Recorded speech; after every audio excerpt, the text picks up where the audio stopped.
আমি শুধু ভাবি কার্লো অ্যানচেলত্তি তখন কি ভাবেন, এরকম ম্যাচের শেষ সময় যখন এত উত্তেজনা, এত রোমাঞ্চ, সবকিছু হারানোর এত তীব্র আশঙ্কা, তখনও তিনি টাচলাইনের পাশে দাঁড়িয়ে ওই রকম নির্বিকার থাকেন কিভাবে?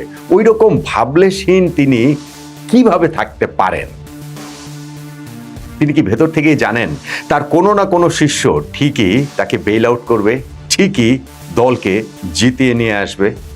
আমরা কতবার রিয়াল মাদ্রিদে কার্লো অ্যানচেলত্তির এই ম্যাজিকটা দেখেছি, কতবার চ্যাম্পিয়ন্স লিগে এই ম্যাজিকটা আমরা দেখেছি। ঠিক সেটাই এখন আবার দেখলাম বিশ্বকাপের মতো মঞ্চে ব্রাজিলের কোচ হিসেবে ডাগ আউটে যখন তিনি দাঁড়িয়ে।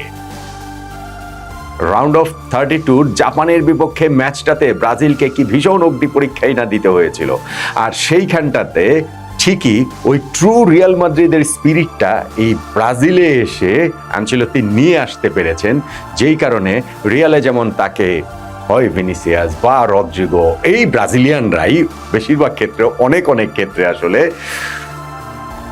দলকে শেষ হাসি হাসিয়েছেন। এই ম্যাচেও তো ঠিক সেটাই আমরা দেখতে পেলাম। 96তম মিনিটে গ্যাব্রিয়েল মার্টিনেল্লির ওই জয়সূচক গোল, যেইটা আসলে সত্যিকার অর্থেই কার্লো অ্যানচেলত্তির দলের একেবারে সিলমোহর করে দিল।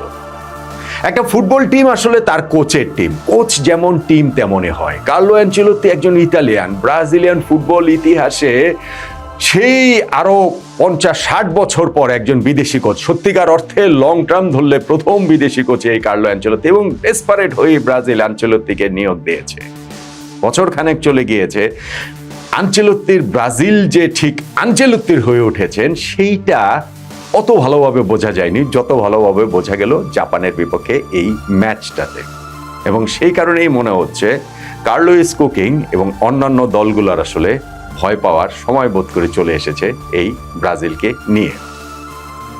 একজন কোচ খেলার গতি পরিবর্তনের জন্য অনেক কিছু করেন, আবার কিছু না করেও অনেক কিছু করতে পারেন। এই ম্যাচটাতে কার্লো অ্যানচেলত্তির আমরা দুইটা রূপে দেখেছি, এবং দেখেছি নেইমারকে তিনি কিভাবে সামলেছেন। এই ম্যাচটাতে নেইমার না থেকেও প্রবলভাবে ছিলেন। ব্রাজিল ম্যাচ খেলেছে, প্রথমার্ধ চলে গিয়েছে পিছিয়ে থেকে, সেকেন্ড হাফে 90 মিনিট চলে গিয়েছে এক সমতায়, ইনজুরি টাইমে 6ষ্ঠ মিনিটে গিয়ে ব্রাজিল গোল দিয়েছে, 100 মিনিটের সময় গিয়ে ম্যাচের শেষ বাঁশি বেজেছে। নেইমারকে আনচেলত্তি মাঠে নামাননি, তারপরও আমি বলছি নেইমার না থেকেও এই ম্যাচে প্রবলভাবেই আসলে ছিলেন। ব্রাজিল যে এই ম্যাচটা জিতেছে সেইখানটাতে কার্লো অ্যানচেলত্তি ব্রাজিলকে জিতিয়েছেন, এবং সেইখানটাতে নেইমারেরও একটা রোল ছিল। কিভাবে সেটা দেন আমি বলছিলাম যে আনচেলত্তি বা যে কোনো কোচের ক্ষেত্রে অনেক কিছু করেন, এবং না করেও অনেক কিছু করেন। আনচেলত্তির ক্ষেত্রে আমরা দুটোই দেখেছি এই ম্যাচে। অন্তত পক্ষে 3-4টা ডিসিশন রয়েছে যেগুলো ব্রাজিলকে এই ম্যাচ জিততে সাহায্য করছে। স্পেশালি সেকেন্ড হাফে যে ব্রাজিলের পারফরমেন্স, প্রথম অর্ধতে তারা 1-0 পিছিয়ে ছিল, সেকেন্ড হাফে তারা যেইভাবে স্প্রিন্টের গতিতে শুরু করলো, সেইটাতে আনচেলত্তিকে ক্রেডিট দিতেই হবে অনেকগুলো জায়গাতে। নাম্বার 1, যখন সাবস্টিটিউট করা হলো ম্যাথিয়াস কুনিয়াকে না, লুকাস পাকেতাকে, তিনি ইনজুরির কারণে কন্টিনিউ করতে পারছেন না, ওই জায়গাটাতে কোচ এনরিককে নামিয়ে দিলেন, যেটা খুব এক্সপেক্টেড, অনেকের কাছেই ছিল না।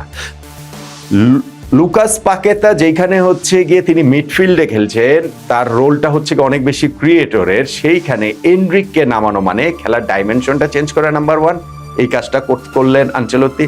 নাম্বার 2, সেকেন্ড হাফে ব্রাজিল অনেক বেশি উইট নিয়ে খেলেছে, অনেক বেশি উইং এর ব্যবহার করেছে। সেকেন্ড হাফে আমরা দেখেছি যে রায়ান রাইট সাইডে একেবারে টাচ লাইনের সাথে ছিলেন, লেফট সাইডে যেটা ছিলেন ভিনিসিয়াস জুনিয়র। ফার্স্ট হাফে ভিনিসিয়াসকে কিন্তু অনেক বেশি ইনসাইড চ্যানেলে আমরা দেখতে পেয়েছি, ফলে এইটা একটা ক্লিয়ার ট্যাকটিক্যাল চেঞ্জ ব্রাজিলের ছিল, এবং সেইটাতেও আনচেলত্তি